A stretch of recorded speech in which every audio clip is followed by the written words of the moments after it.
Welcome everyone to the August 6th regular meeting of the Urban Forestry Commission. Before we get started in the agenda, we'll go through introductions. Allison? Hi, Allison Jordan with Asheville Greenworks. Zoe? Zoe Hoyle, Urban Forestry Commission Co-Chair. Tyler? Tyler Van Hook with Duke Energy. Karen? Karen McNeil, Urban Forestry Commission. Chardon? Chardon Dietrich, Urban Forestry Commission. And Chris? And Chris DeFiore, Urban Forest Commission. And I am Patrick Gilbert, the chair of the Urban Forestry Commission. I don't see our city council liaison here, so I'll start with staff. Keith? Keith Egan, Urban Forester. Madeline Stone, Planning and Urban Design. Grania? Grania Meiser, Planning and Urban Design. Jennifer? Jennifer Meadows, Planning and Urban Design. Mark? Mark Foster, Public Works, City Arborist. Before we start with the agenda, my understanding is that Stephanie has a conflict and will not be here. And so I'm going to ask if Keith can do a report on Merriman Avenue with his staff report. Is that possible? Yeah, we can do it at the end, yeah. Okay. Then I'm going to ask for a motion to amend the agenda. First of all, on the proposed amendments to our shared bylaws and rules of procedure, things have happened just recently, and I don't think I'm prepared to go forward with that right now. And since that and Merriman Avenue were the two items under new business, I don't know that there's any working group reports. The one that's on there, I'm also unfortunately not prepared to go forward with that. So I'm looking for a motion to amend the agenda that would eliminate old and new business, and we'll bring those back to another meeting. Do I have a motion? I so move. I second. Okay, it's been moved and seconded to amend the agenda to remove the items under old business and new business. Is there any discussion? I would like to make some updates from the policy group, just to review what happened at the last meeting. I would like to make some updates from the policy working group. Can that be left on the agenda? Do you want to offer that as an amendment to the motion that's on the floor? Yes. Okay, there's been a motion to amend the original motion to include an update on the policy working group. Is there a second?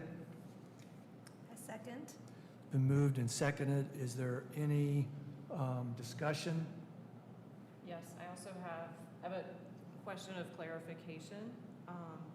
So let me know if it's, so remembering that this is my second meeting, when we're talking about the shared bylaws and rules of procedure, is that where it has a designation that it must be the Asheville Greenworks Executive Director? That is included in the shared bylaws and rules of procedure. However, I don't think we can make changes to that until there's been changes to Chapter 2, Article 3, Division 7, which is the code which codifies the existence of the Urban Forestry Commission. Okay. All right, if there's no discussion on the amendment to the motion to include a update from the policy working group, all in favor say aye. Aye. Opposed, no. The amendment passes. Now to the original motion. All in favor of the motion as amended signify by saying aye. Aye. Aye. Any noes? The motion passes. Thank you all very much. So that brings us to alternative compliance, and we have 27 Church Street. Grania?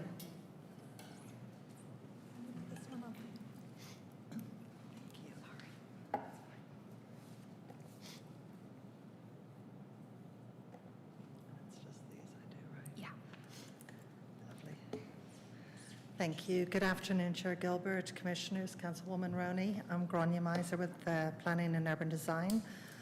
I'm here today to present an alternative compliance application to you on behalf of the Central United Methodist Church as the applicant. The project name is the Central United Methodist Church and the address is 27 Church Street.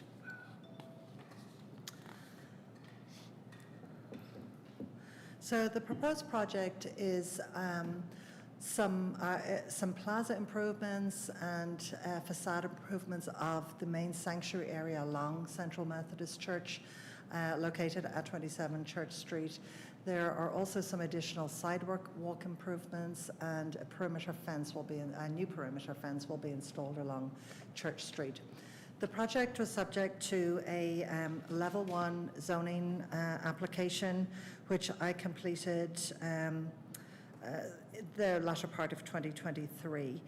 The standard that we're looking at here today, the landscape standard, is 7113DC and pertains to street trees for the project.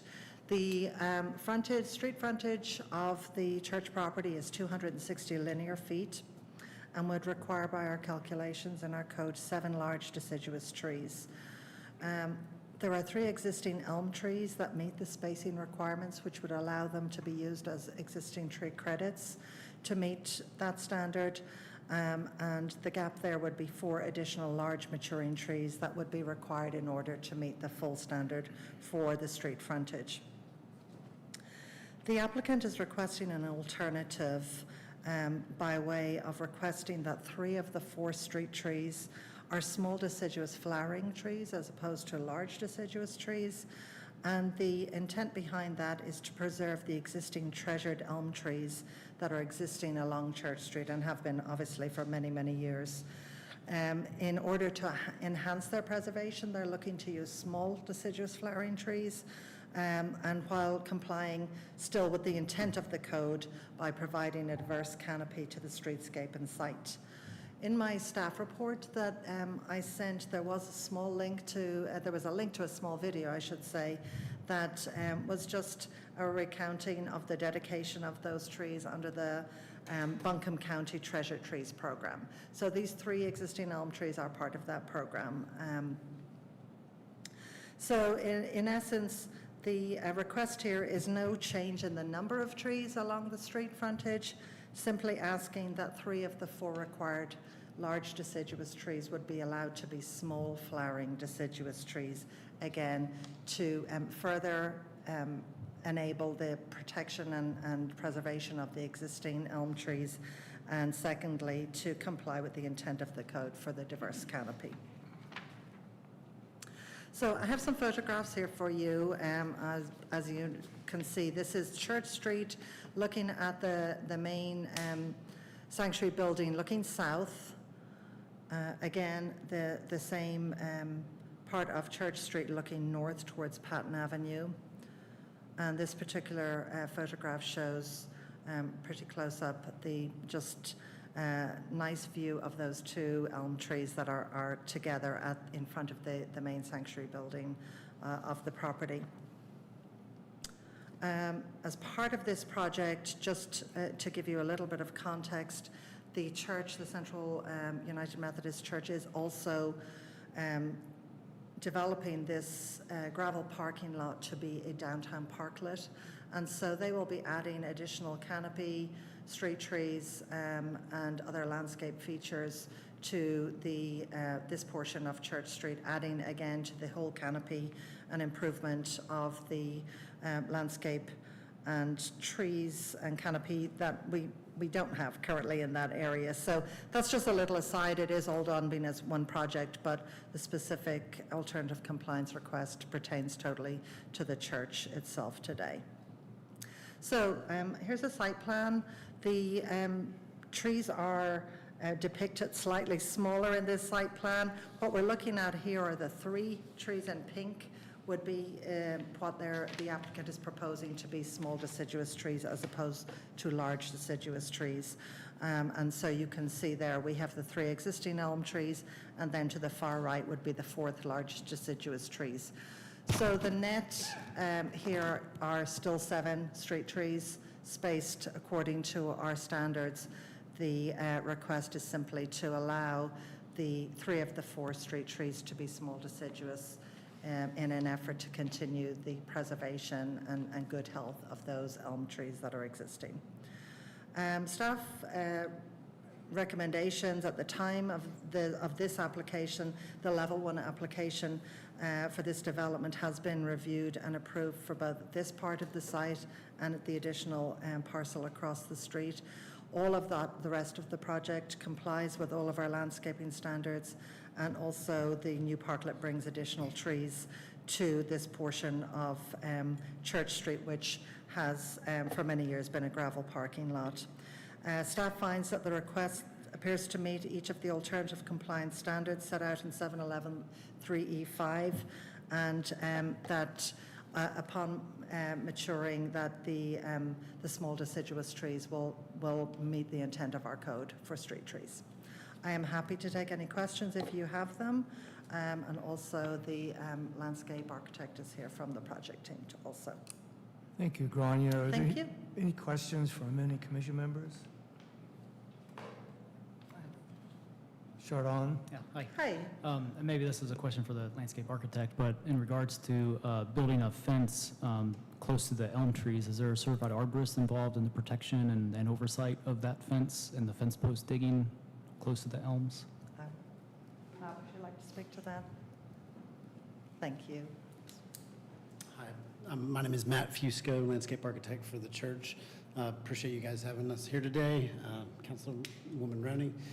As far as that goes, yes, we've consulted with an arborist, and we've also changed the plan a few times. If you notice on the sketch there, we've got a stone base shown at the main sanctuary entrance to the fence, and then when we go beyond that, we go to a more traditional fence so that you have minimal intrusion into the subsurface and to the root system of the trees. So once you clear the more formal gated entry, that will be a standard aluminum or iron fence with typical fence posts. And we'll be working with an arborist to ensure that the elms are protected, and if we need to do any pre-treatment or post-treatment to keep those things healthy, we certainly will do that. That's part of what's driving the project, is protection of those elms. Thank you. Mm-hmm. You're welcome. Any other questions?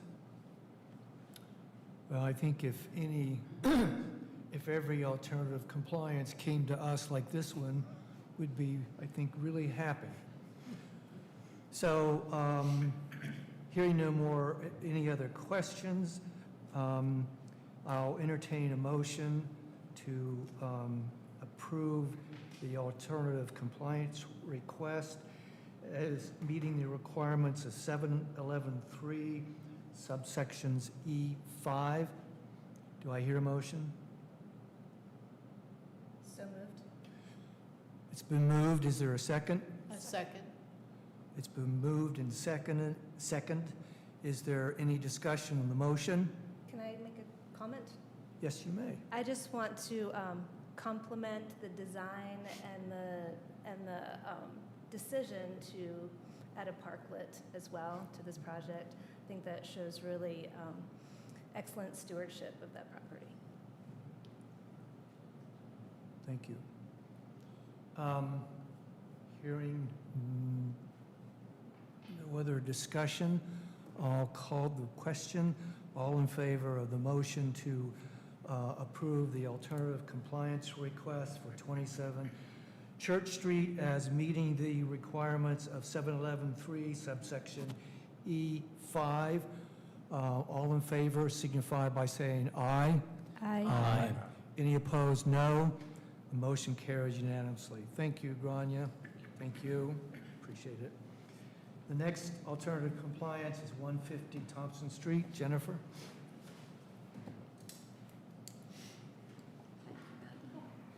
Good afternoon, everyone. The first project I have for you today is at 150 Thompson Street, and this is associated with the upcoming Swananoa Greenway. And so what we have is a parking lot that was created years ago by an adjacent property owner in the public right-of-way and without benefit of permit. It was kind of tucked back in and was not ever really noticed. No enforcement action was taken.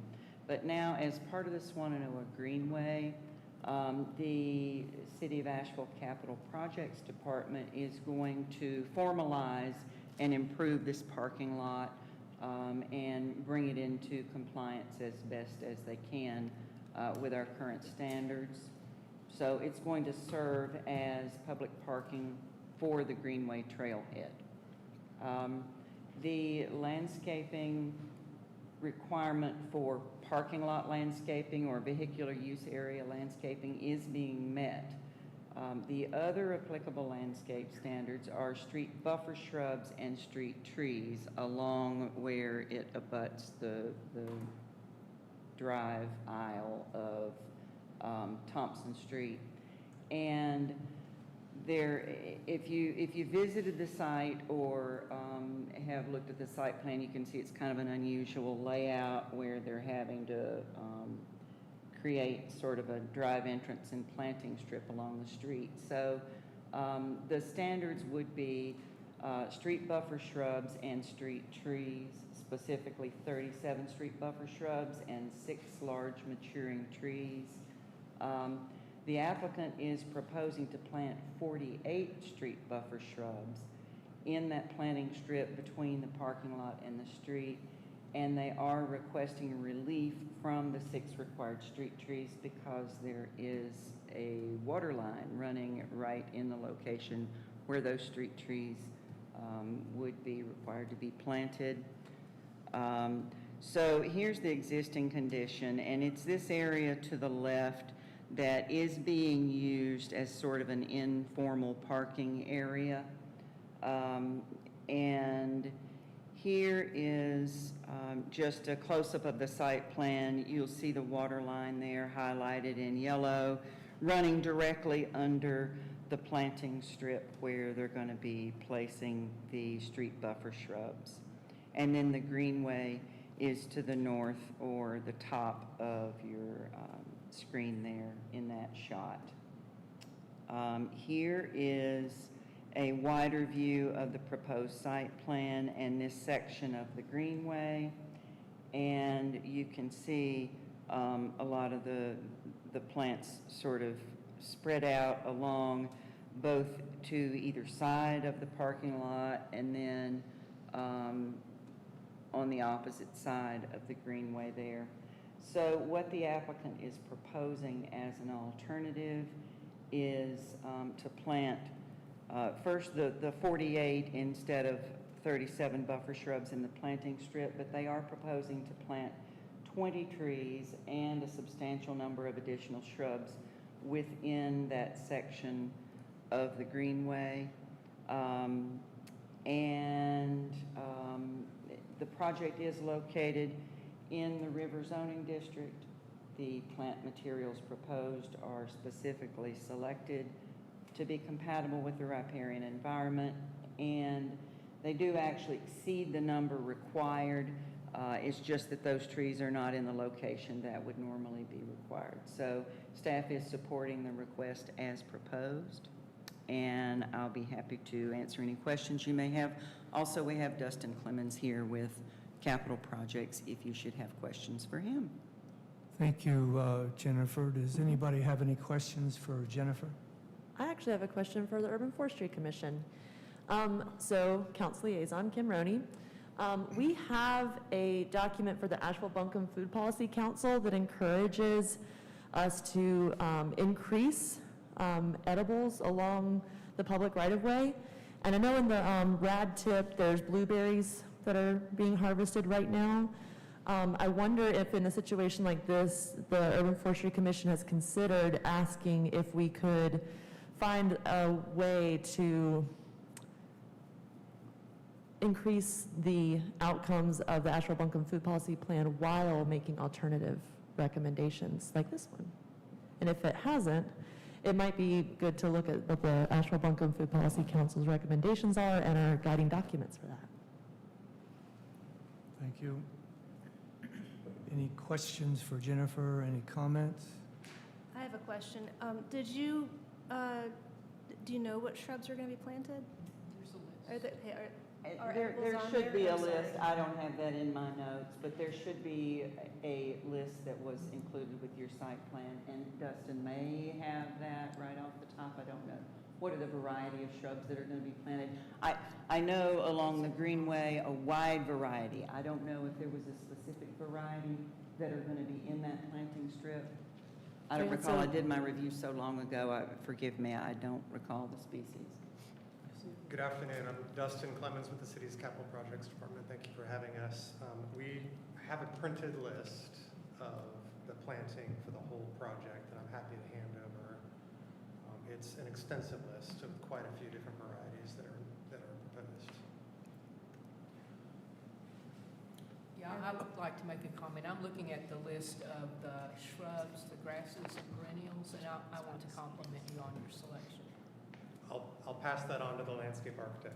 Yeah, I won't take credit, but thank you for that.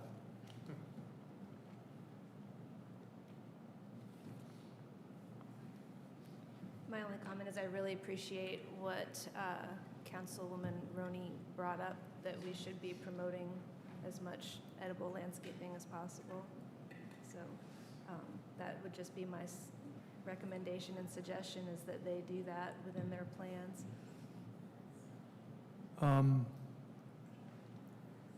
Dustin, could you come back up again a second?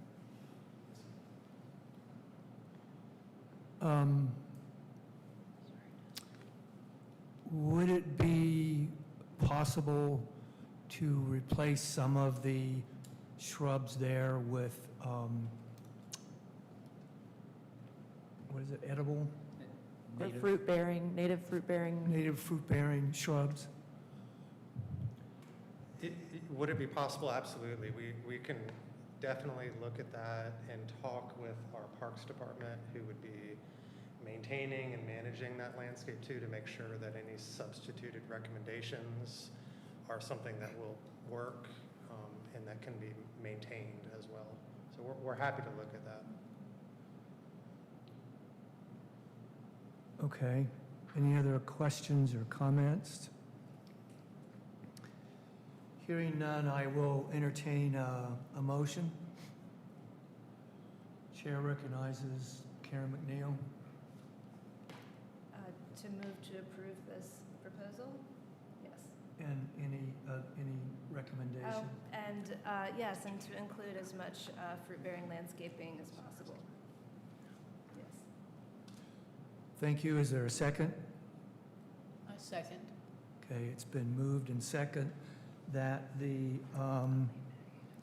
motion will be approval of the alternative compliance for 150 Thompson Street, with a recommendation that the city consider as many fruit-bearing shrubs in the plan as possible, and that the alternative compliance request meets the requirements of 711.3 subsections E5. Does everyone understand the motion? Okay, is there any discussion on the motion? I would just Jordan? make sure that it's native edible. Native edible. Sorry, that's what I meant. It's implied. It's Any other questions or comments? Hearing none, I'll call the question. All in favor of the motion to approve the alternative compliance request for 150 Thompson Street with the recommendation that the city consider all possible native edible bushes for the project, and that it meets the requirements of section of 711.3 subsection E5.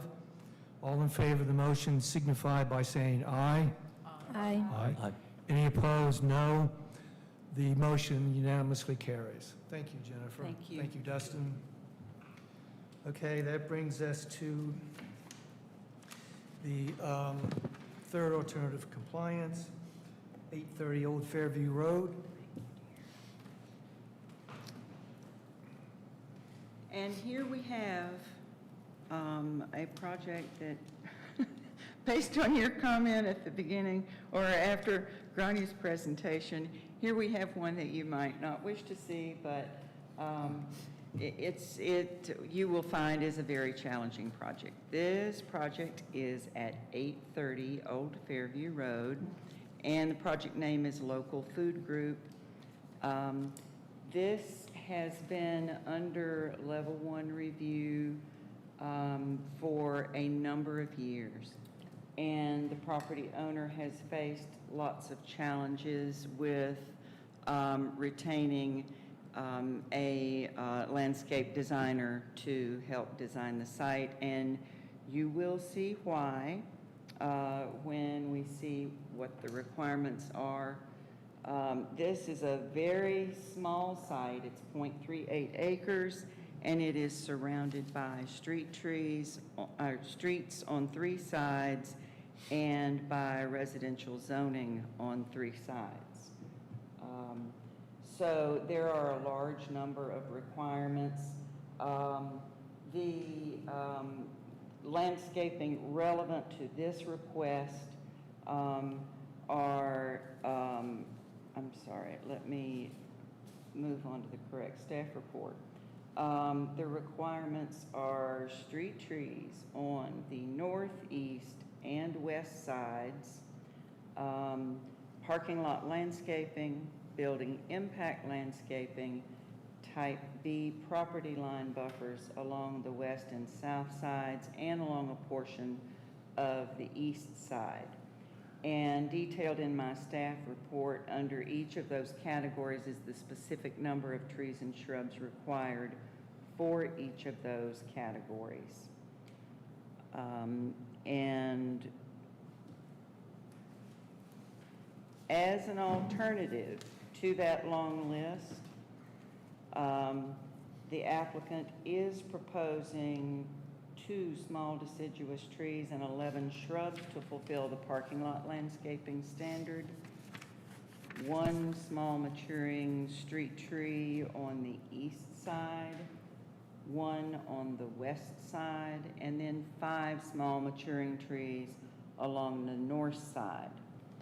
For the property line buffers, they are proposing 2 evergreen trees and 21 shrubs and a variety of grasses for the east property line buffer, 3 evergreen trees, 18 shrubs and grasses for the west property line buffer, and along the south, where it directly abuts a residential zoning district without an intervening street, they are claiming credit for 33 existing trees and then adding 10 mixed evergreen and deciduous shrubs.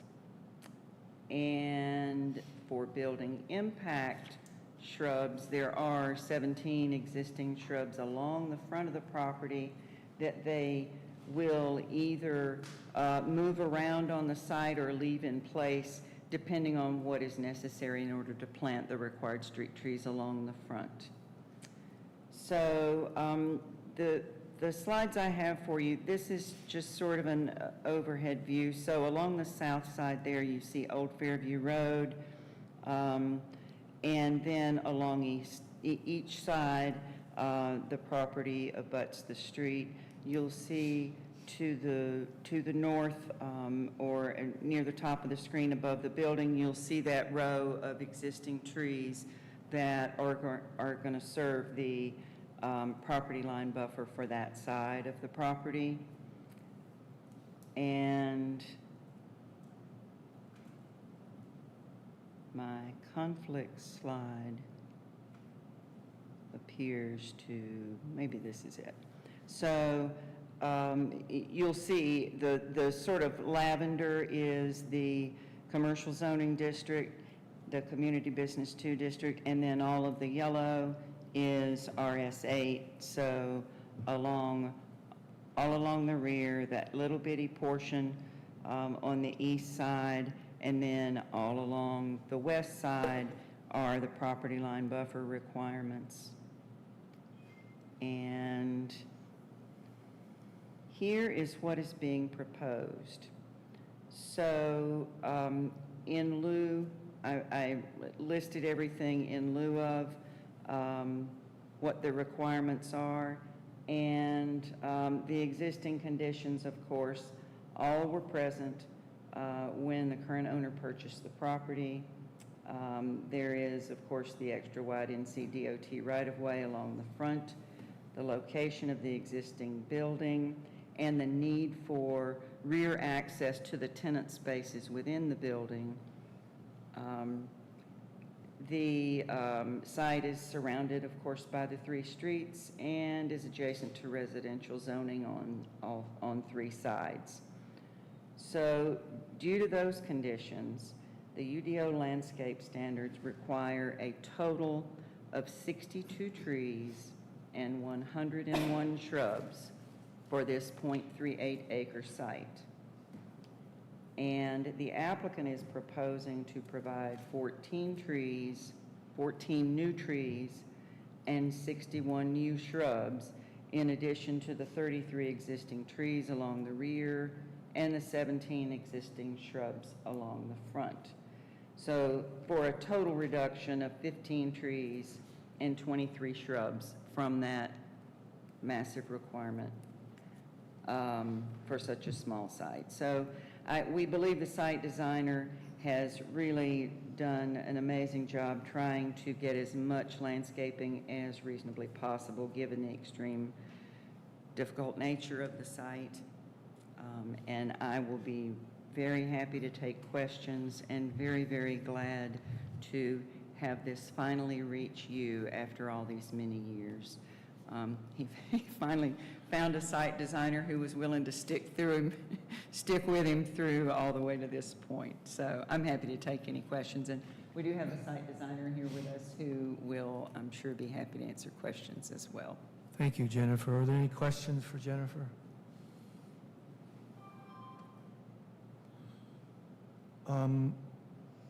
Going back to the map with the different colors. Yes, that one. So the existing tree canopy is along the bottom side of that property Right. facing? Okay. Where you see the yellow and the purple along the south or bottom of this slide, that's where that existing tree cover, where the 33 trees are, they're claiming credit for the property line buffer that is required along that. And on the other 2 sides that abut residential zone, are there any existing trees there? There are not. Okay. I suppose that this would be one of the alternative compliance cases that would cry out for some kind of, for language that related to alternative compliance fee in lieu. I understand that, you know, the design architect has, or landscaper has done what they can given the restraints of the property. Appreciate that. But a loss of 15 trees is significant. It is, but I would say that it is highly unusual to have a .38 acre site that the UDO would require 62 trees and 101 shrubs. And yeah, as you say, they have done an admirable job, but it's quite unusual. Just, you can see the way it's situated with the three streets surrounding it, and so it's unusual to see this many required for such a small property. So why is there such a high requirement for a small piece of property in the UDO? Because of where it's situated and how it's situated, because of the fact that it's abutting 3 streets and it's abutting residential zoning on 3 sides. It just happens to be one of those little properties that just kind of jumps right into this little residential area. You know, there's always that transition between residential and commercial along the corridor and residential, and this one just happens to, the way the property lines are, it just happens to kind of jump into that residential district. Thank you. Bit. Yeah. Any other questions or comments for Jennifer Blevins? Could I ask a clarifying question? Because I think I'm hearing something that I think is an important matter to elevate. And I just want to make sure I'm hearing you correctly, Patrick, is not that it's extreme, but that the need is clearly identified. And in this case, we have an alternative because we aren't able to meet the need. So the question was around fee in lieu, because it's not that the trees aren't needed, just that it may not be possible in this case. Yes, that's correct. We're frequently confronted with cases like this, and it did prompt some discussion within the commission about, at some point, proposing an ordinance amendment that would allow fee in lieu for alternative compliance cases in which, particularly in a case like this where there is a deficit in, a substantial deficit in meeting the requirements that an applicant could pay fee in lieu to have trees planted somewhere else. Obviously, that ordinance language has not gone forward or actually even discussed with staff. So it's really not something that's before us now.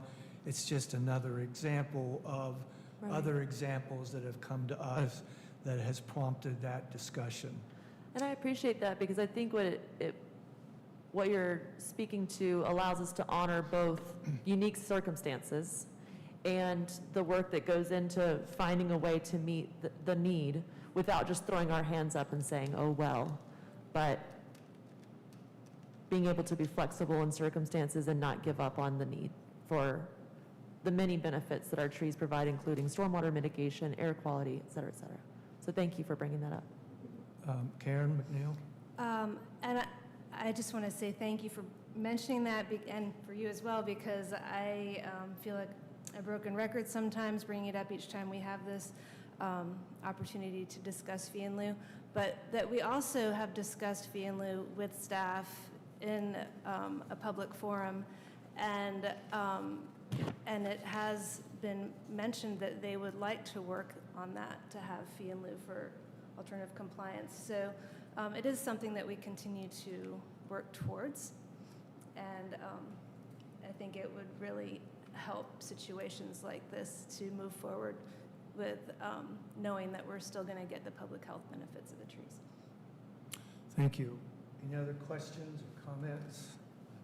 Chardon? Looking at the plant schedule on the landscaping plan, my only recommendation would be to think about increase in the native plants and shrubs that are on that list. There's a lot of Japanese varieties. There's not very many native varieties on that list. And not quite sure where the appropriate species list stands with the city, but there's a long list of native shrubs to choose from that could be more beneficial to insect populations and habitat in relation to this property.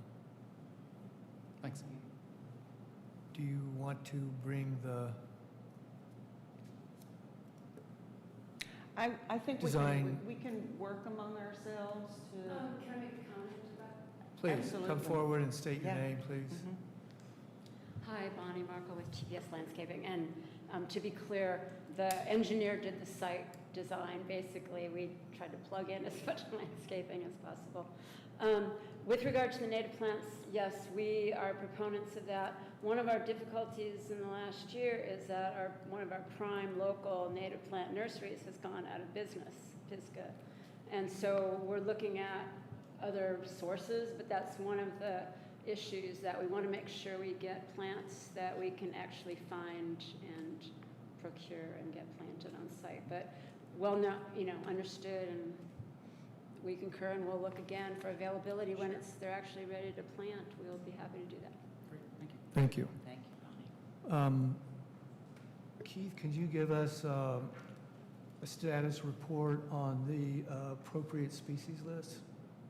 Is that in effect now or not? Yeah, absolutely. That's been out ever since you all approved it. It has been online and available, so it is out in the public realm. Thank you. Yeah, and if Bonnie doesn't have a copy of that, I'll forward her another copy along, and you can sort of use it as a guide as you are searching other nurseries. Thank you. Are there any other questions or comments for Jennifer Blevins? Hearing none, I will entertain a motion to approve the alternative compliance request as being in compliance with Article 7, or Chapter 7, Article 11, Section 3, subsections E5, with the recommendation that we ask the applicant to do everything possible to provide native trees from the appropriate species list for this project. Do I hear a motion? So move. Any second? Second. It's been moved and seconded. So any discussion on the motion? Seeing none, then the motion, I'll repeat it once more, is that for approval of the alternative compliance request for 830 Old Fairview Road as meeting the requirements of 711.3 subsection E5, with the recommendations that the applicant do everything possible to substitute native trees for the trees that they have listed currently on the project. All right, I'll call the question. All in favor of the motion signify by saying aye. Aye. Opposed? No. Then the alternative compliance request for 830 Old Fairview Road is unanimously approved. Thank you, Jennifer. Thank you all very much. And before you and Grania leave, I just want to say on behalf of the commission, we really appreciate your understanding and willingness to come back to us with these alternative compliance requests, given the fact that we had to cancel the July meeting for lack of quorum, and speaks well of you as staff. Thank you very much. Thank you. And thank you,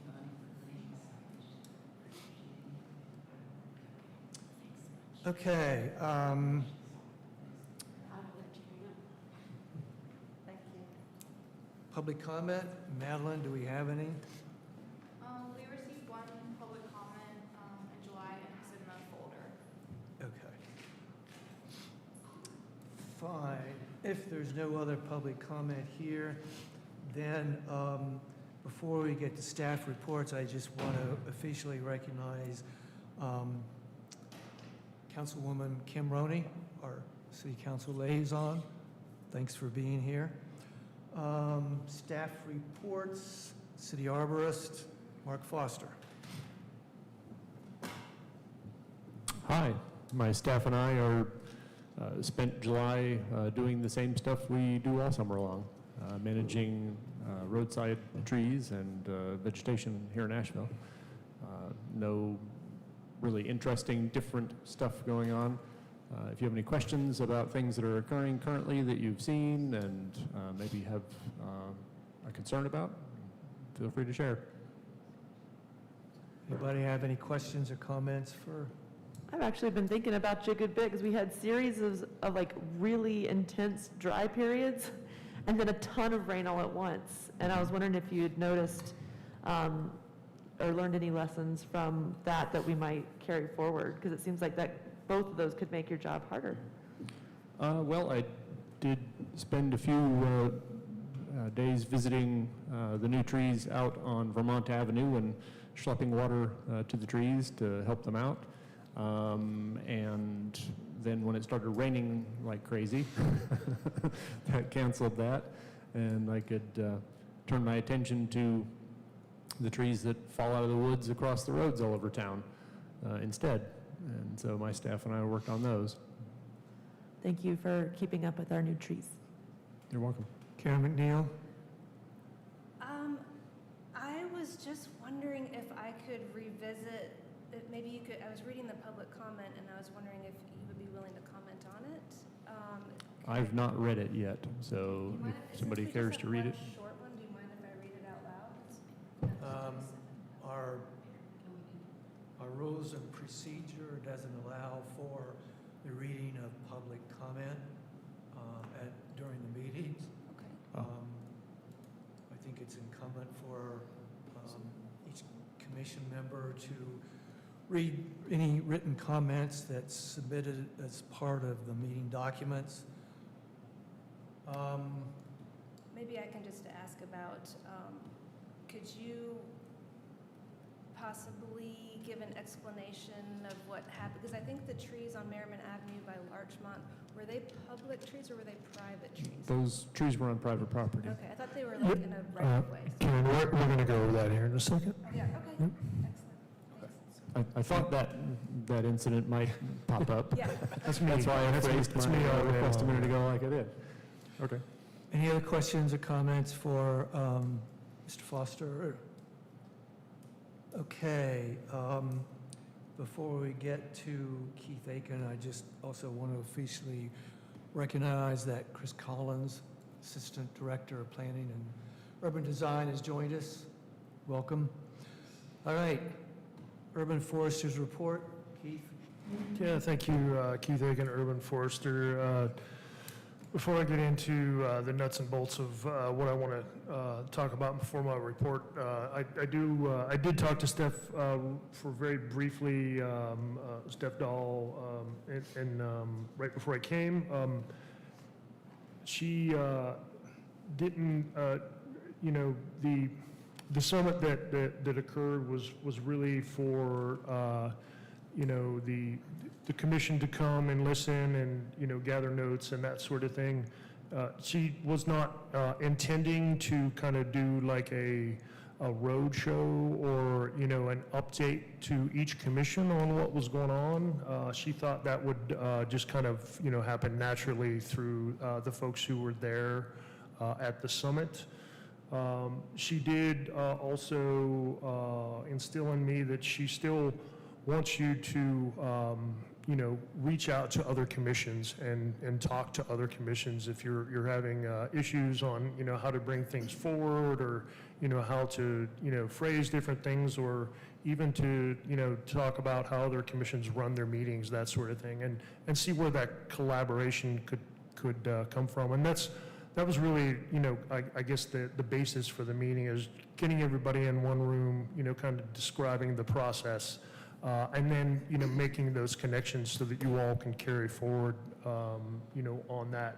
Now, with that said, she did say that she is going to work with each commission to do sort of like a roundtable discussion. And she said, that would happen not necessarily in August. She was thinking September 3rd at the September 3rd meeting, which I believe, if Chris doesn't know, he's going to be leading that roundtable discussion, or he probably doesn't, he's probably not even aware right now, but so that's, he's aware now. So that's what she told me, but it wasn't necessarily, kind of giving an update. That was more, she was putting that more on the commission to give their own updates to the full board. Can I ask a question? Yeah, absolutely. I'll see if I can answer it. So is this roundtable for the Urban Forestry Commission? Correct, yeah. It's just for the urban forest. She said she was going to make her rounds, or someone was going to make the rounds to all the different commissions that were addressed in the summit, and then, give them updates on, processes that are in the works right now, and points that were made at the summit. Thank you. Yep. All right, so I guess next on my list, I'll kind of save that Merriman Avenue to the very end. I'm sure there's going to be a lot of questions on it. So an urban forest master plan update.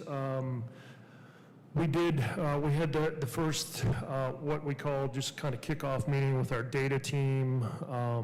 And that even back then, that was several weeks ago. We had, it was a very short list of staff that kind of jumped in on the project. We did meet with all the consultants as well, who would be doing our data collection on our studies that we have being done. Once again, we have the 15,000 tree inventory. We have another tree canopy study, and we have an invasive species study that is going to be occurring in the next couple months. I believe the urban canopy study has already started, and they have essentially got their data from our open data source and that sort of thing, everything that's available to everyone here. And so I believe they got what they need to start. I have finally finalized the list of project team members, which I'll go over here in a second. The two, I guess, most important, or the next few meetings we got coming up.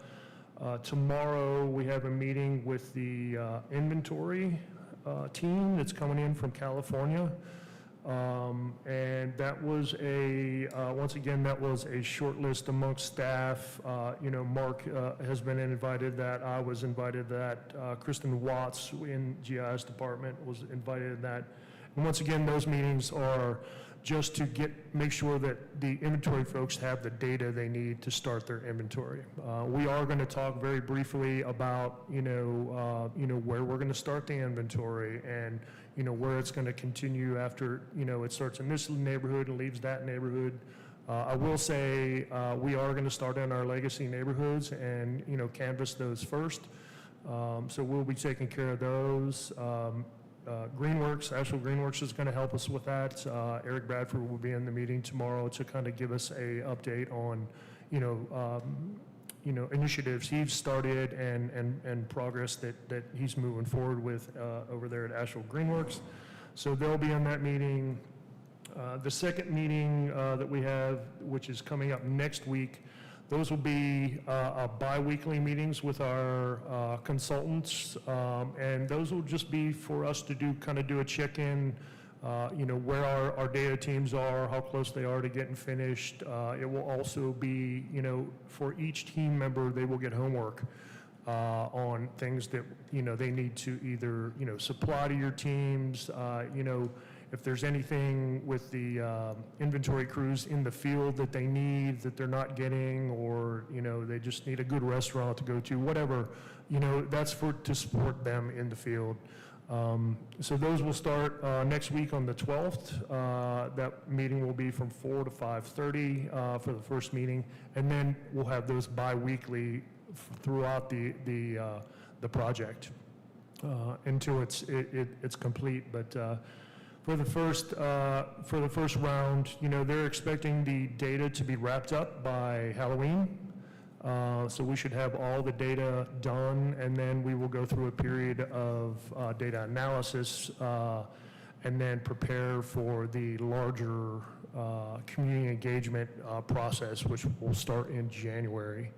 And we'll have more information for that after the data. I did jump the gun a little bit when I met with Patrick and Zoe about and Ed Macy about doing, I guess, the steering committee and looking at the steering committee. So, I'm kind of eager. I just want to get everything up and running at the same time. But we will actually, the project team will actually look at who needs to be on that team. The consultants will actually recommend a lot to us. So, I think throughout this whole process, staff has instilled on me to really lean into the consultants because we are paying them to do the work instead of us kind of doing that work. So, I'll be looking for a lot of leadership from them as well.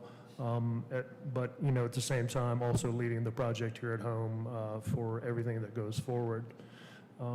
With that said, I want to kind of go through really quickly of who I've chosen for the project team. And this is in no specific order, and a lot of these people were either, possibly a part of the review team, the engagement team, the community engagement team meeting that we had, or the data meeting we had last week. But, first off, myself, project lead, project manager on this, Vadila Satvica will be with us as well. He'll be doing project support and planning. Mark Foster is going to be involved for, at least phase one, hopefully for, phase two. And if he wants to do some data analysis, he's more than welcome to join us for phase three as well. And a lot of this, I know a lot of, I'll mention some of these people. Some of them may come and go. This isn't like a set team the whole time. But this is pretty much the first phase team. The next person is Christina Israel, who will be doing communication and public engagement for us. Kristen Watts, who is our GIS and technology services manager. She is essentially the data connection for us. Bridget Herring, the sustainability director. Bridget is going to be there to kind of connect us into plans that sustainability has already set up within the city and, other studies that they have been conducting over the past, year, 2 years. Next, Chris O'Brien. He is the interim compliance coordinator. I kind of added Chris kind of at the last minute. Chris is a really, creative thinker, and, I believe he'll be able to bring a lot of, enforcement, clarification to what we're trying to do and that sort of thing. So he may come in a little bit later, but for this initial term, I'm, just kind of pulled him on board. I got Madeline over here. I can't do anything without Madeline. So I expect her to, she's going to, she's really good at organization and visioning, and, she also holds a master's degree in urban forestry. So I figured she had to be involved in that. And last but not least, Zoe Hoyle.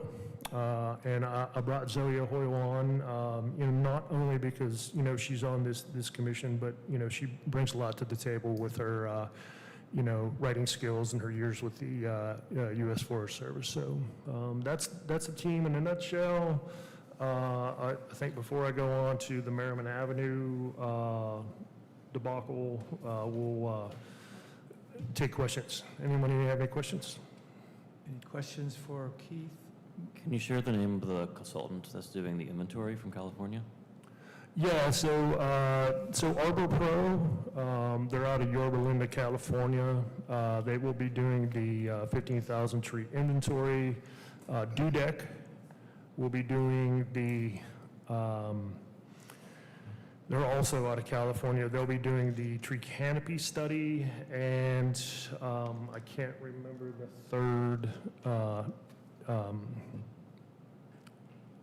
third consultant. Of course, Urban Canopy Works will be managing all of the whole project. Oh, you're gonna. Anyway, I will find that out for you. I really should know that. It's a firm, it's a female-owned firm out of Charlotte, North Carolina, and they mainly do all invasive species studies. So, but I will get their name for you. It's slipping my mind for some reason right now. I just wanted to follow up. I'm mostly interested in the tree inventory here. Just like how that organization was selected, and just like I hear California, and I'm immediately concerned about species ID being. Sure. So that decision lies totally within Urban Canopy Works. We didn't give them any stipulation on who they should or should not choose. That was part of their. We awarded them the contract, and then they get to choose who they want to do the work from there. Do they hire local folks to maybe do the species ID? How does that work? It sounded like to me that they're going to send 2, maybe 3 folks. And that's it. That's their whole team. They have another team member, and essentially the way that'll work is they will do a tree inventory. There'll be a person here who will do quality assurance on everything they do. So they will choose a certain percentage, certain amount of trees that they will go out and measure themselves, just to make sure that the folks in the field are doing everything that they're contracted to do. So there's going to be a lot of second measurements, remeasurements, and then when they finally get it all done, it'll all go through a final review as well. So it's a very thorough process. We're going to get more of that process tomorrow, I would imagine, and they will kind of lay out their plans on how they're going to do it. Right now, they're just looking at, where we want to start it, where they should go next, and, what attributes they're collecting when they're out there in the field, which wasn't much. I didn't, having done a lot of tree inventory in my past, the quicker they can go, the better. But from what I've been told, these are very experienced people who have done tree inventories all across the country as well as in Hawaii. So they're very skilled in that. And then an additional comment. A lot of what's been shared here, I'm very involved in, and so I think it would be the benefit of the city of Asheville to let me in a little more. For example, I designed the ArcGIS system that's doing tree inventory for Greenworks, and so just in the interest of there being a free flow of information and us doing the most quality job we can with the money that's being spent from tax dollars, I would recommend involving me sooner than later, because I feel like I have really valuable knowledge to share. Well, I was going to ask a question to the Urban Forestry Commission members, because the ask of council when we appoint you as volunteers is to advise us. So I have to lean into that role today. But what I have seen over time is that when you have a volunteer body and then you have a group of staff and consultants that are paid to do the work, that it can be a challenge to ask a volunteer to give so much time to a process like this. And I appreciate that you're interested and able, Zoe, to do it. But I have seen a benefit of not just having one. There may be times when work or life pulls you in a different direction, or when you can't make a meeting but you send a liaison.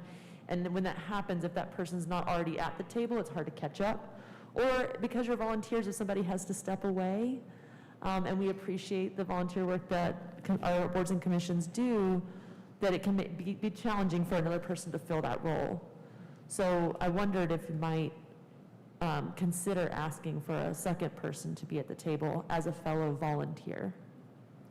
And And I would agree, especially in these initial meetings that do seem to involve more of the inventory than the part where I have more expertise, which is in the community planning part. Sure, sure. Yeah, I mean, we could take it under advisement. You know, already, I mean, we're looking at 1, 8. So I was asked to provide 5 people, and I'm providing 8 people. So it's kind of a large ask. I'll certainly, discuss that with the consultants and see if, they would, permit another to come on. Just to get back to Chris's thing about the GIS system, that's something I didn't even know. That's the first time I've heard of that.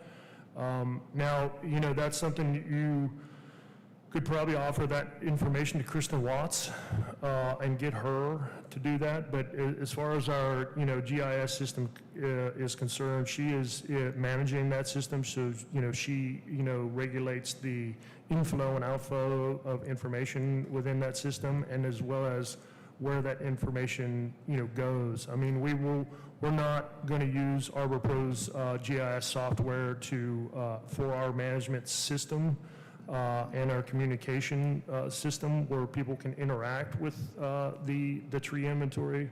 But we've been told, I had a very long meeting with our Esri rep who told us that we have so many more applications that we aren't using here in the city and that we should be using. So, we are, I'm still learning some of those and trying to get up to speed on, which ones we're going to use in this process.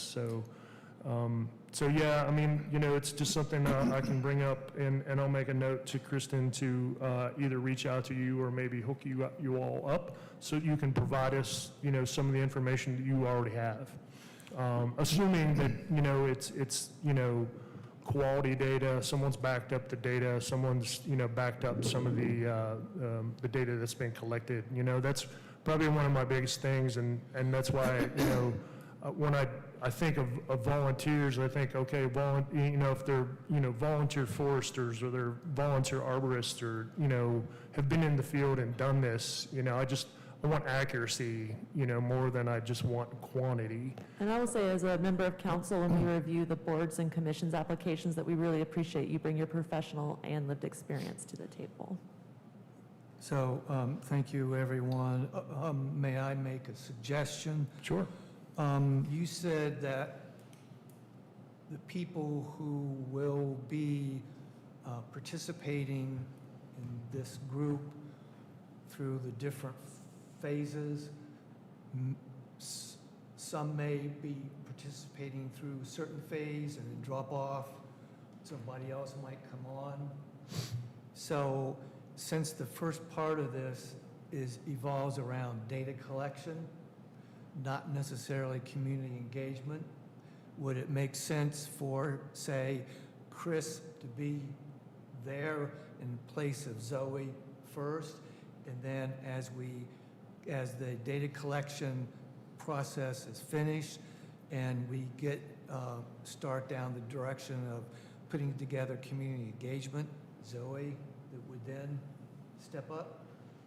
Yeah, I mean, certainly, consider that option. Honestly, I'd like to have Chris in data analysis because I know that, he's strong, which would be kind of phase 3-ish.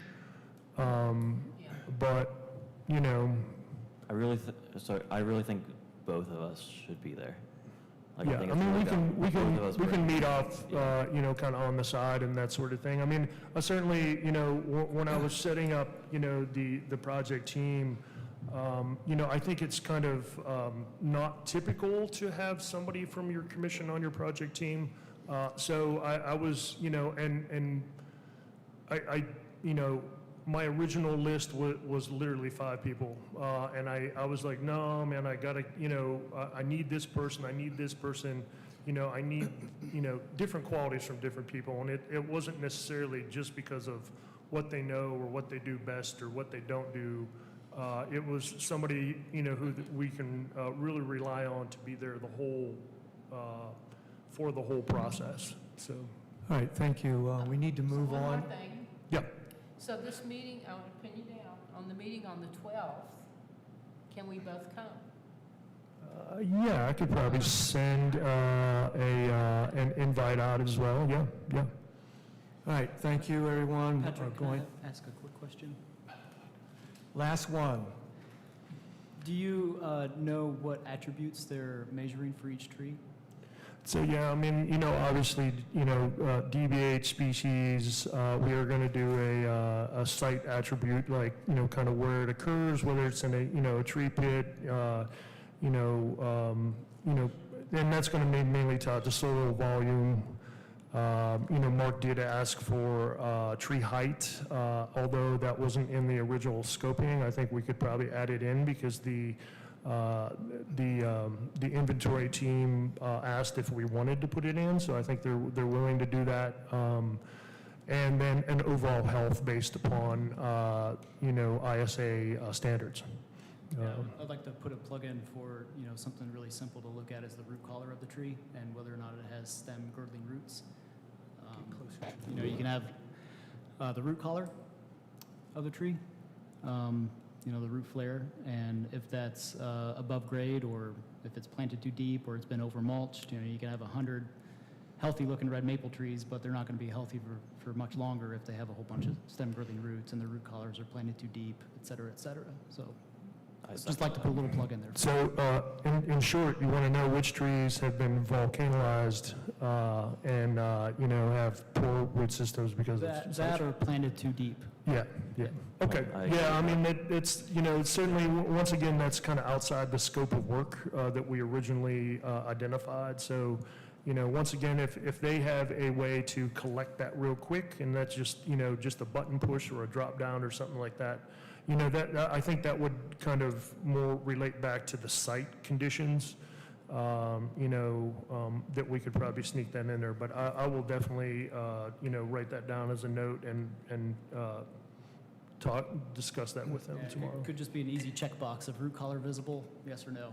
And what's that? it could just be an easy check, yes or no, if the root collar is visible. It could be. Yeah, I mean, something like that. they have a whole system set up that, where they usually would collect maybe 30 different attributes to a tree inventory, but, we were only asking for something, very small, something to get us started so that we can start doing some, data analysis on that.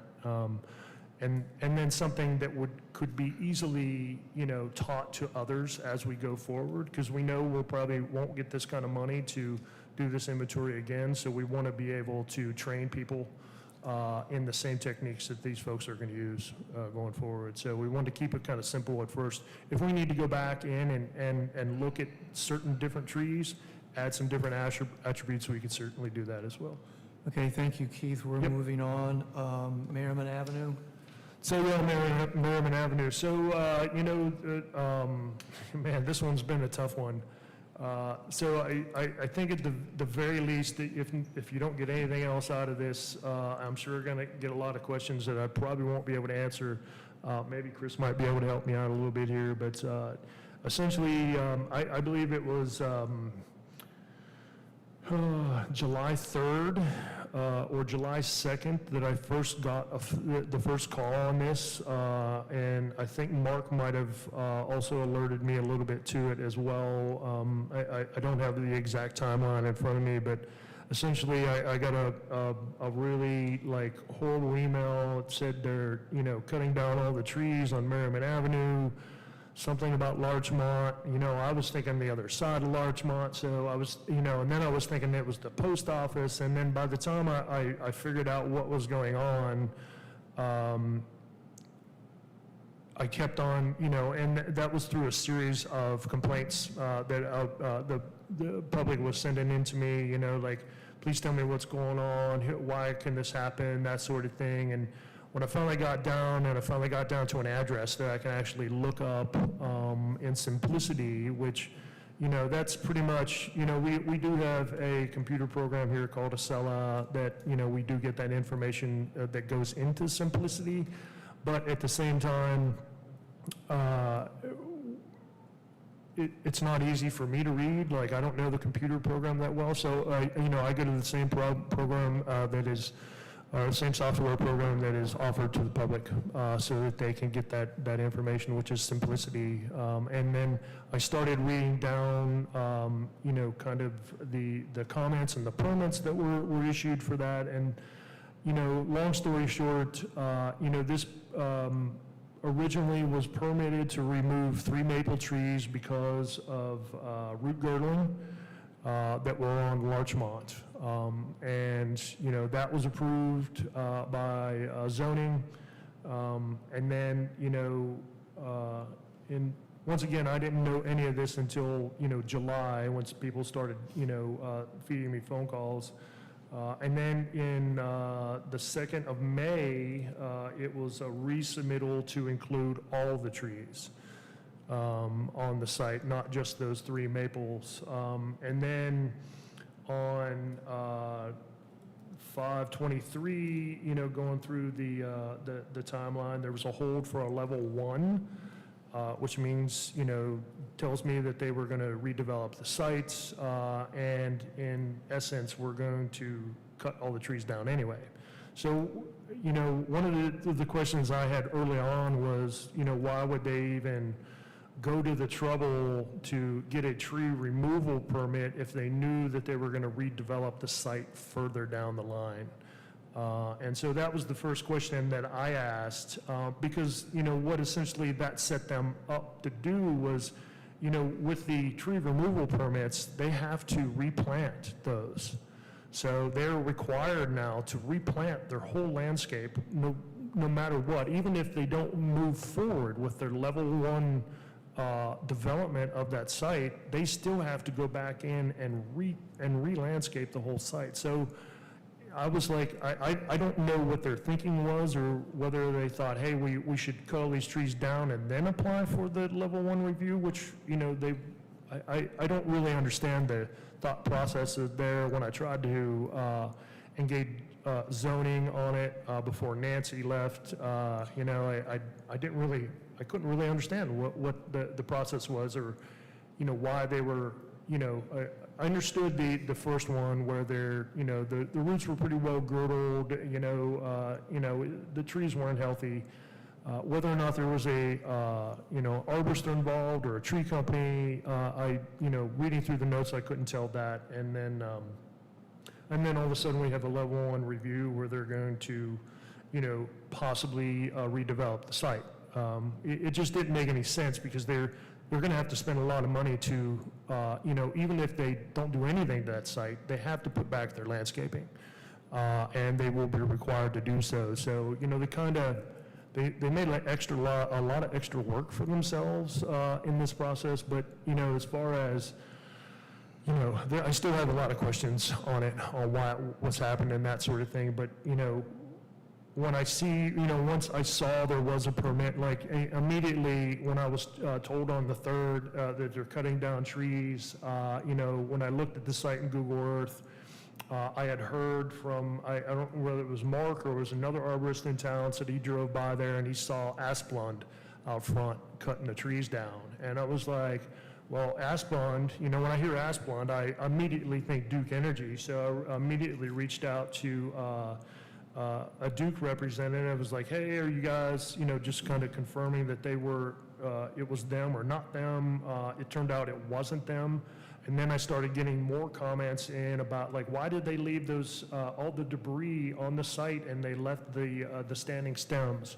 And that's when I knew it wasn't Duke Energy, because Duke would never leave site debris on the site for, they would have it removed by the end of the day, and they certainly wouldn't leave standing stems, just kind of standing there bare like totems. That was just like very poor work. But from what I pieced together throughout the whole process was Asplund had to come in and remove the sites that were underneath the power lines.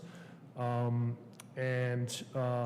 then it was Newcomb who came in afterward to finish up the site, to grind up all the debris. And then I believe they actually also cut down the standing stems that were there. So, and I guess, throughout that, one of the biggest things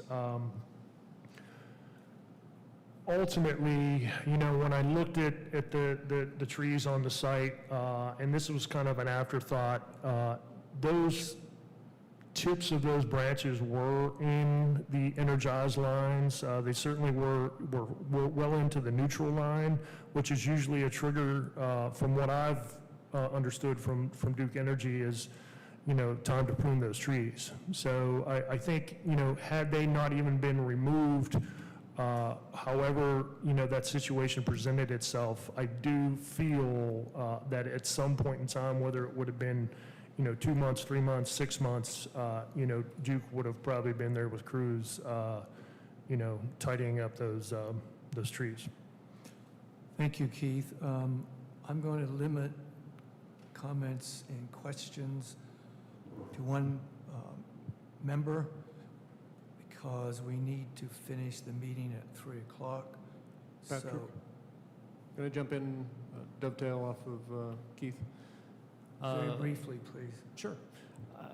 I just wanted to express my concern that despite how much public outreach my department, Public Works, does to notify the public when there's going to be a large tree project and the scope of that project, and that there'll be tree replacement and that sort of thing, like Patton Avenue, for example.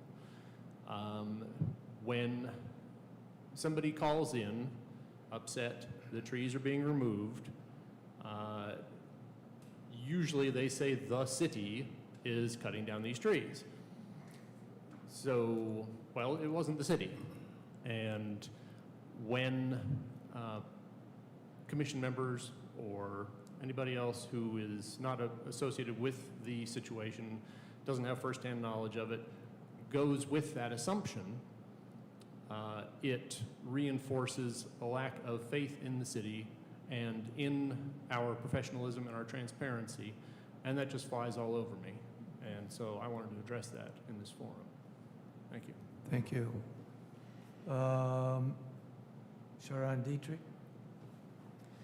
I mostly just want to speak to the permit and the applicant giving the reason of girdling roots for cutting down the trees.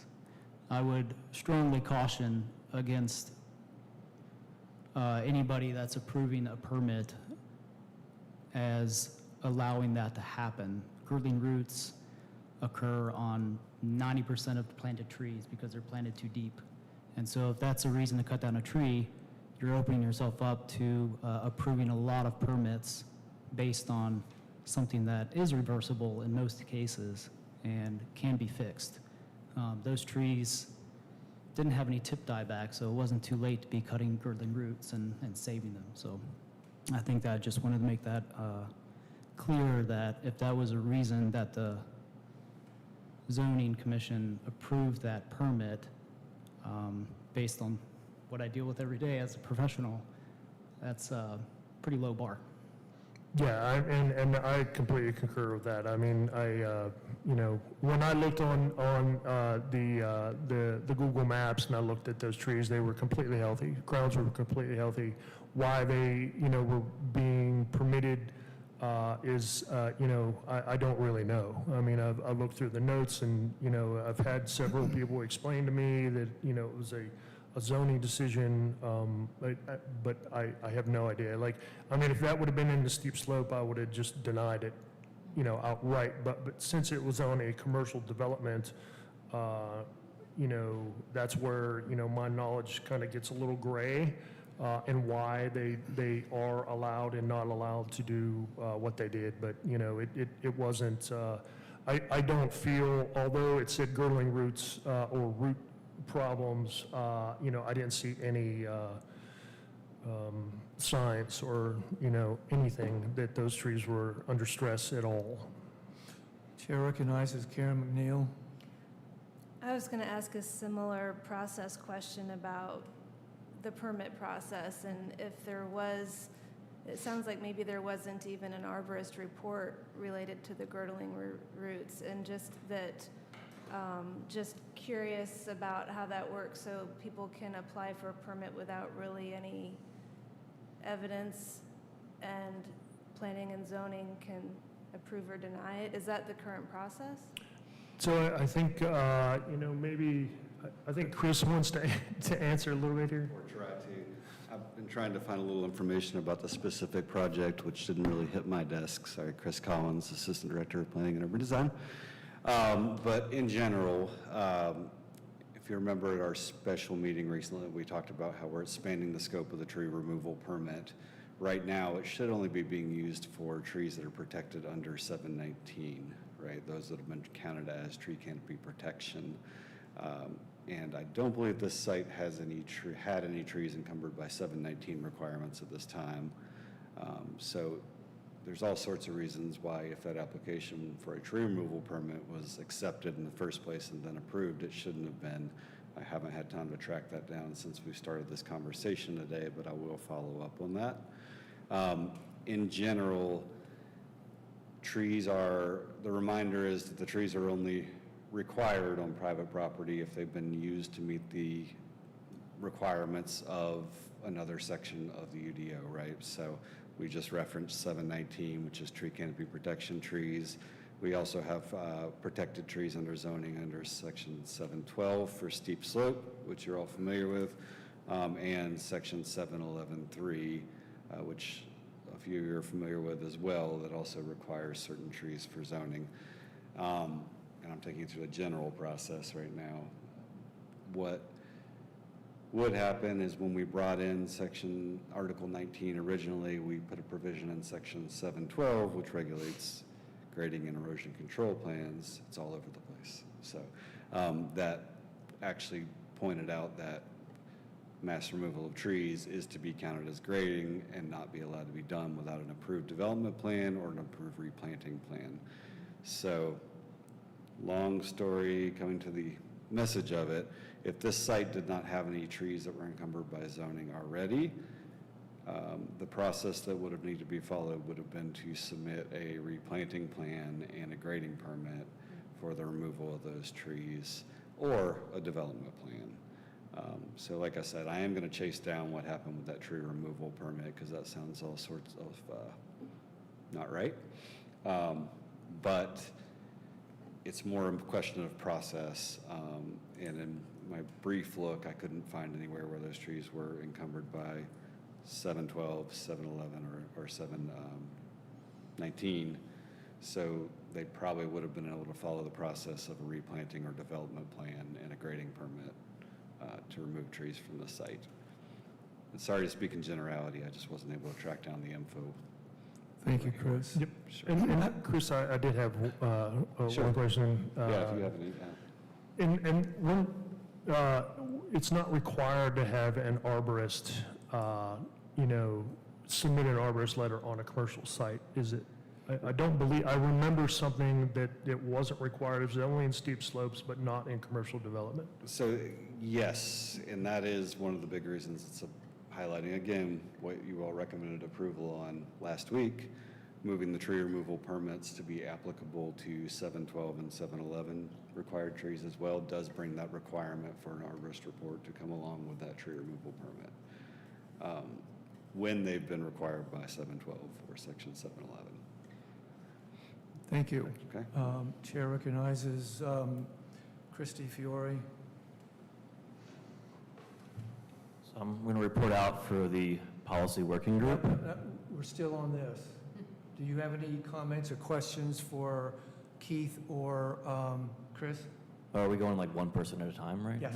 now? Oh, I don't have any comments or questions. Zoe Hoyle, anything? No comments, no questions. Allison Jordan?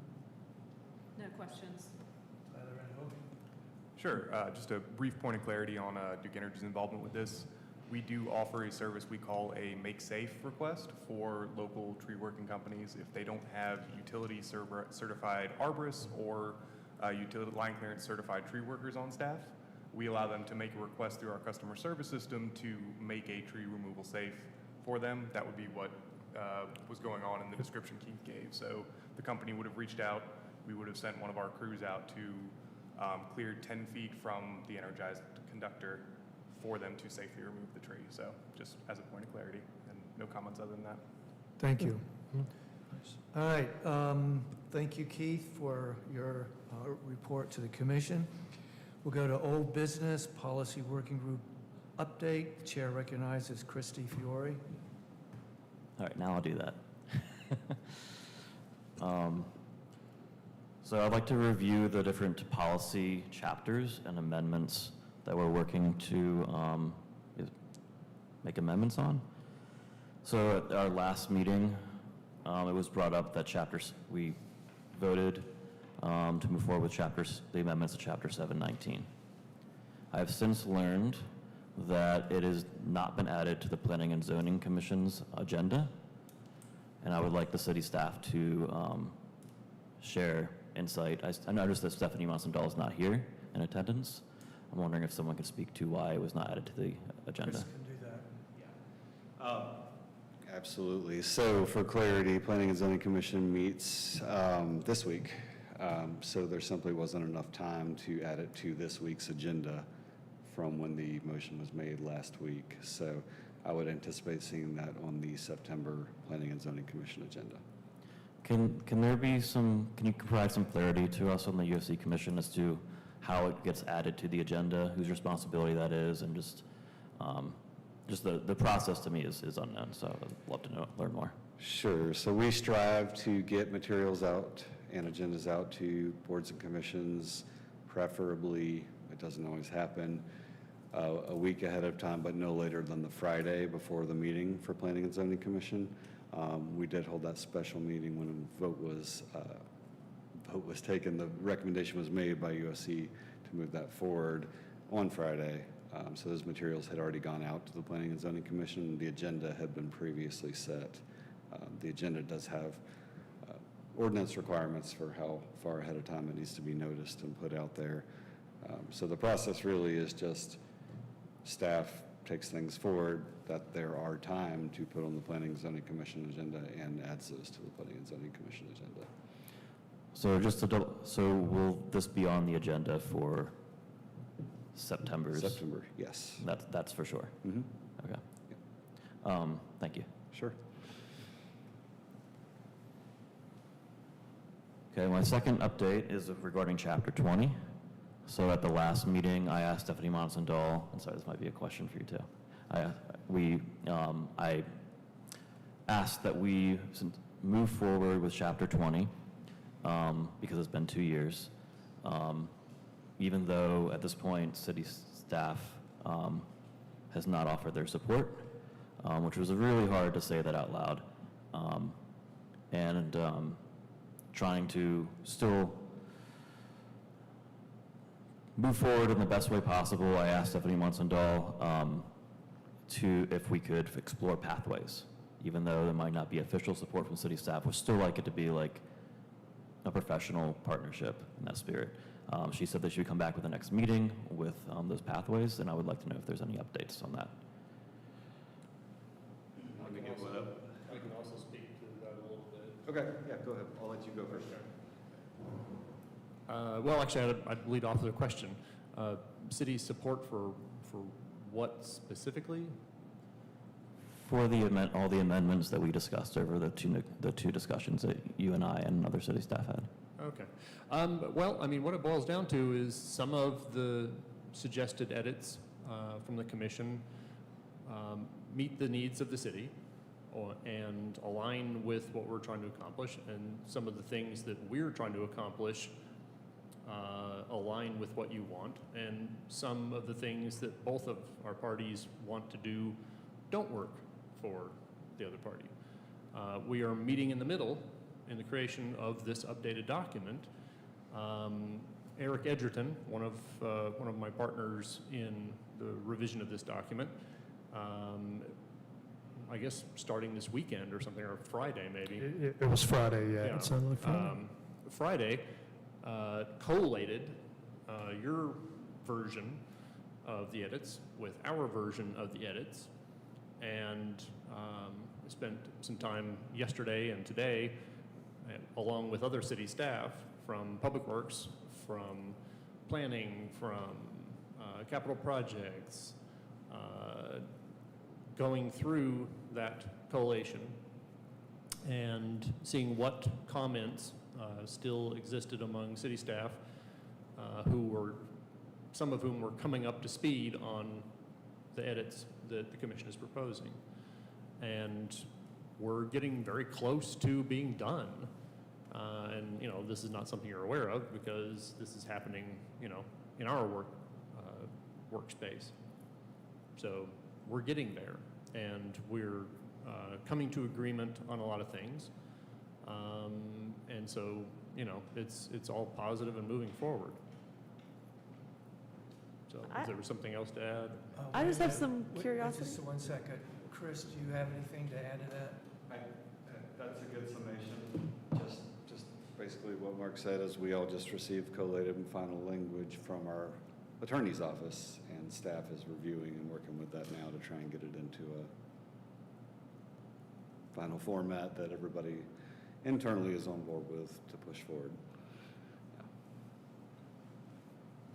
Can I ask a process question? Yes. Of us or staff?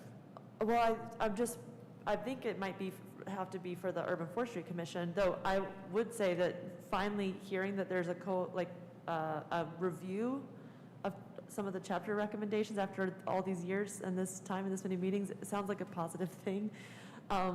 And couldn't come soon enough because we're getting ready to look at UDO changes at the council level and with missing middle housing and all these things.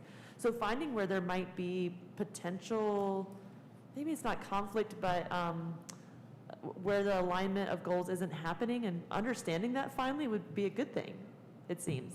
But for a process point, it is not the first time that an advisory board might need to make a recommendation to council that doesn't have a staff approval. We have conversations about this at the Multimodal Transportation Commission, at the Planning and Zoning Commission, at the Reparations Commission.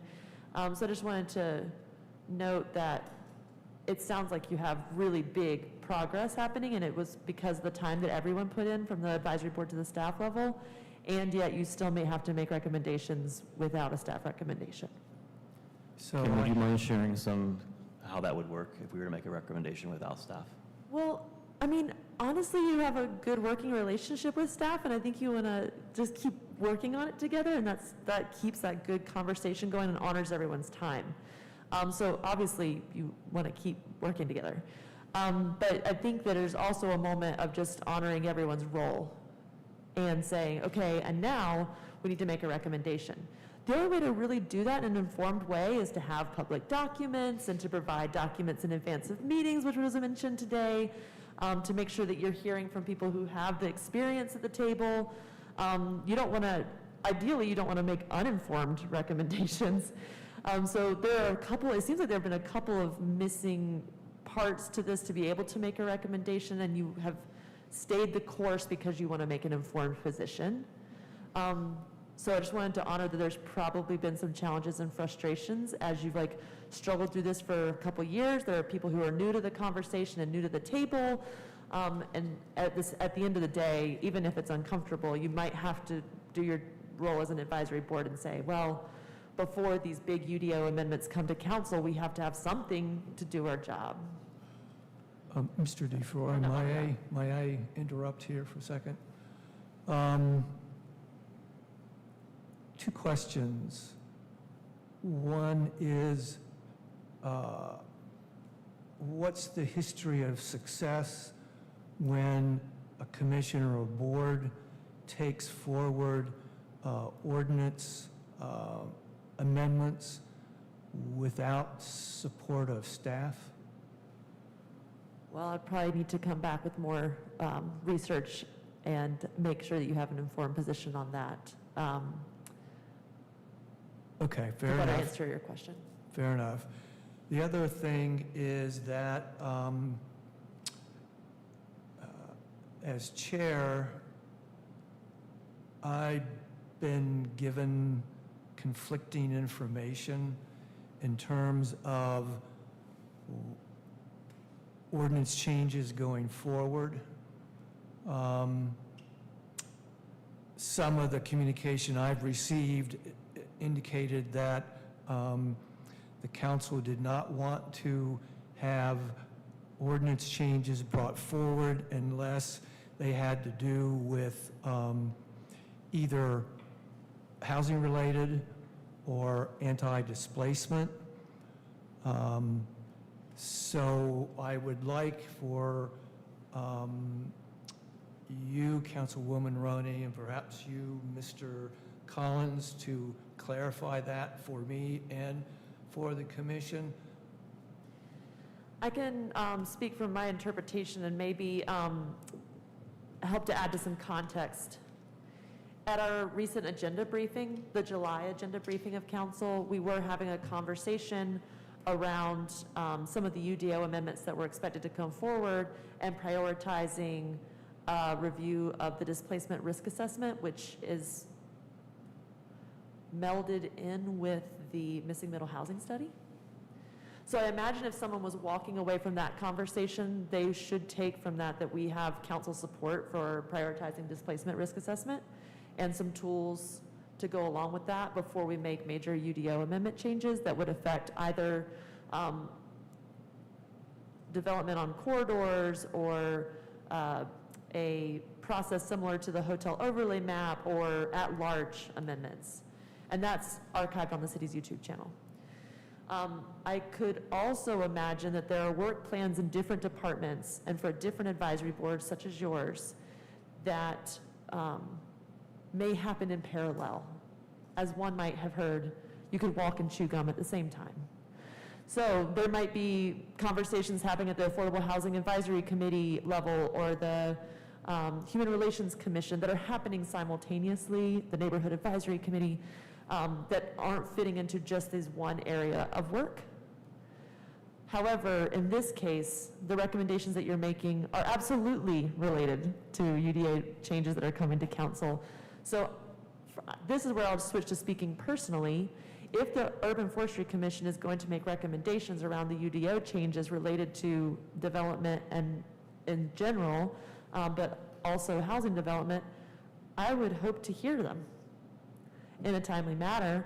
And anything that I can do to help support that, or if I need to elevate this to the full council to better understand where we fit into the timeline and the work plans so that we can honor everyone's time, including staff, I'm happy to help in any way that I can. Thank you. Mr. Collins, do you have anything to? I can only speak to any conversations that we've had, but as you know, 719 was recommended for approval. I have every intention for that to move on to City Council. Updates to that ordinance have been a long time coming. Again, I mentioned the last meeting we had coupled them with 711.3 for a long time, but it was time to decouple them so one could move forward if the other one couldn't yet.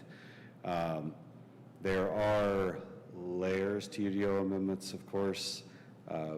These are things you've been working with, landscaping 711.3, 719. The UDO itself prescribes the Planning and Zoning Commission is a step in that process. 711.3, the General Landscaping Code, is a big, big amendment. It's not a small change, and there is some concern about how that fits in with all the work that's being done about housing, or at least how it might. We might not know how it fits in yet. We're doing all the work on the housing amendments now. But it's kind of like, for us to draft the housing amendments, it is necessary, first of all, as staff, we feel like to hit pause on some of those landscape changes because we might just come right back and change them right again on the heels of this. Second of all, I know you and I have had conversations about sometimes the environment might be better for some of these changes if we wait a little while, but mostly for me, it's those dice and those dominoes that fall when we start getting into these zoning districts and into these standards on this bigger UDO update for housing. It's going to touch all that stuff in 711.3. There's no way for it not to. So from my perspective, that's aside from Chapter 20, which is not in the UDO, not even something that we really administer in planning and urban design. 711.3 is the main subject I'm sensing we're talking about here. And that's really, we have a big UDO opening going on, and 711.3 contains some really big changes. So being able to understand the impacts of those two efforts together is really important here. So like 719, 711.3 does impact on housing, and particularly since staff has decided to couple any proposed text amendment related to tree preservation for single-family and duplex housing to 711.3. Clearly, that has a very direct impact on housing. So I guess I'm not quite clear on if the council and staff is putting its emphasis on UDO amendments related to housing. And given the fact that the amendments to 711.3, which also includes tree planting standards, is a huge lift, what's the realistic timeline for that going forward? And is there any way to decouple the proposed text amendment for single-family and duplex housing from 711.3 if that's not going forward in the near future? Let me step back and say I think 711.3 is a standalone item is what I'm talking about, because we'll be touching that section with other amendments. Not saying changes to 711.3 aren't going forward, but we need to work it into the overall work plan, I believe, so that it makes sense with housing. And the timeline is being developed. I don't want to get ahead of putting it out there for council and PED because it's of great interest, but let's just say it's going, and amendments should be forthcoming. Well, and amendments should start in October, so. Thank you. Thank you, Mr. DeFiore. I still have a few more Go ahead. comments. Thank you. Sure. So thanks for clarifying all that with 719 and 711.3. When we return back to chapter 20, and back to the request I made of Stephanie Monson-Dahl to come to us with alternate pathways. And we're kind of discussing there's the option of going forward without staff support. There's also the option to waiting on staff support, but that's been told to us many times, and as you all can imagine, that has been frustrating. So what I just wanted to give an update from my perspective, just me speaking personally. I am interested in waiting one more month, and at that point it would be I am feeling a duty to the public to push it forward, and for the city council to be able to consider for themselves and for the folks they represent what their thoughts are on it. And I would make the request of Mark Foster to share some communication on those updates so that we're learning about the progress as it is going. As you mentioned, what you mentioned was news to, I think, everybody here. Mr. Foster? Well, I think I'm interpreting an assumption on your part that the sort of, over the last couple of years, expanding list of asks as far as what is changed in the ordinance, that every one of those should be something that staff would find works to meet the needs of the city and city staff.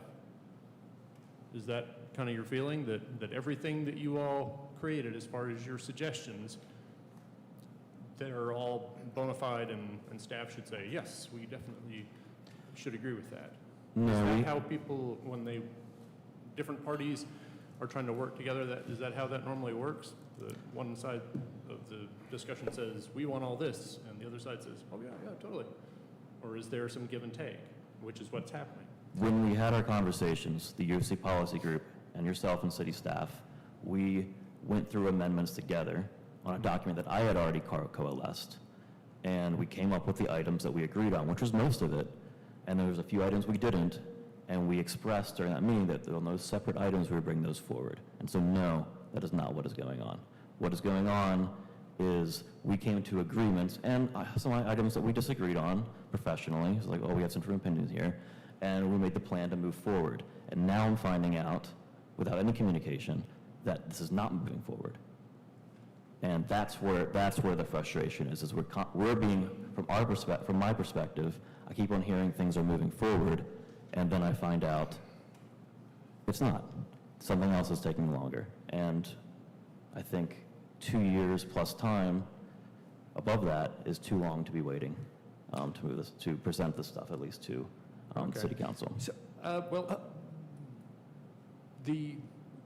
Very quickly, I don't want this to degenerate into personalities. I think the position of staff is that they are reviewing, I hope one last time, the amendments as collated by the legal department, and then they will, I'm sure, let us know where things stand. And then at that point, the policy working group will take that information, meet, and decide how to move on. Is that? Yes. Okay, thank you. Okay, I have another update regarding Chapter 2. So it's been brought up multiple times that Chapter 2 needs to be amended with urgency in order to respect everybody's time so that we're able to, so the Greenworks is able to make their own decisions on who represents them. And we've been met with, there's still a huge lack of clarity on how we can move that forward. And I think it's really important that that becomes an urgent matter so that everyone's time is being respected. And so I would like to hear some clarity on how we can fast track amendments to Chapter 2. I'm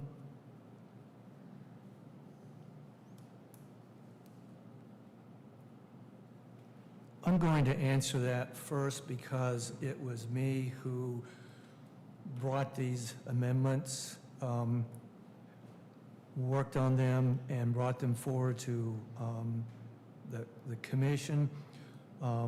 We have yet to discuss those amendments, and notwithstanding the urgency that Asheville Greenworks has to get clarity on proposed text amendments related to the representation from Asheville Greenworks on the Urban Forestry Commission. I think there are further discussions that we have to have, and if it's all the same, sorry. If you're willing to do this, I would like to sit down with maybe the president of the board of Asheville Greenworks, as well as representative from Duke Energy, people who are not representing those groups on this board or this commission right now, have a discussion and include legal and bring that proposed amendments to Chapter 2, Article 3, Division 7, back to the commission as soon as possible. Can we set a deadline for that meeting to happen?